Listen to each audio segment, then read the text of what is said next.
কখনো কোনো কাজে নির্দিষ্ট একক কোনো ব্যক্তির উপর আপনি ডিপেন্ডেবল হবেন না। বিশেষ করে আজকের কথাগুলা বলবো আমি উদ্যোক্তাদের জন্য। যারা বিজনেস শুরু করেন, শুরু করার পরে কিছু, কিছু সেক্টরে হয়তো লোক রাখেন যে তাদের দিয়ে বিভিন্ন কাজ করান, অথবা মনে করেন যে আমি নিজে একা সবকিছু করে ফেলবো। এই জিনিসটা আসলে একদম ভুল। আপনি নিজে নিজের উপর সবসময় একদম সম্পূর্ণ ডিপেন্ডেবল হবেন না, এবং কোনো ব্যক্তির উপর, একক ব্যক্তির উপর ডিপেন্ডেবল হবেন না।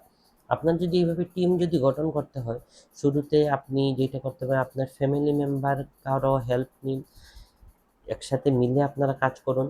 তাহলে কি হবে, আপনার সুবিধা অসুবিধায় আপনার ফ্যামিলি মেম্বারটা আপনাকে সাপোর্ট দিতে পারবে, অর্থাৎ আপনার বিজনেসটা থেমে যাবে না।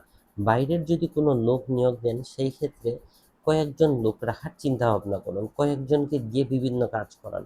তাহলে একক যেই ব্যক্তির উপর যদি আপনি ডিপেন্ড হওয়ার চিন্তা ভাবনা করছেন, সে যদি কোনো সমস্যায় পড়ে বা তার অসুস্থতার কারণে, আপনার বিজনেস কিন্তু থেমে যাবে না। তো এই বিষয়টা কিন্তু আমাদের বেশিরভাগ উদ্যোক্তা ভুল করেন, মনে করেন আমি নিজেই একা সব কিছু করে ফেলবো। এটা আসলে কখনোই সুন্দর কিছু নিয়ে আসে না। সবচাইতে ভালো আমি বলবো ফ্যামিলি মেম্বার কাউকে রাখুন, এতে আপনার কোনো সমস্যা বা আপনার অসুস্থতার সময় ওনারাই আপনাকে সাপোর্ট দিতে পারবেন। ধন্যবাদ।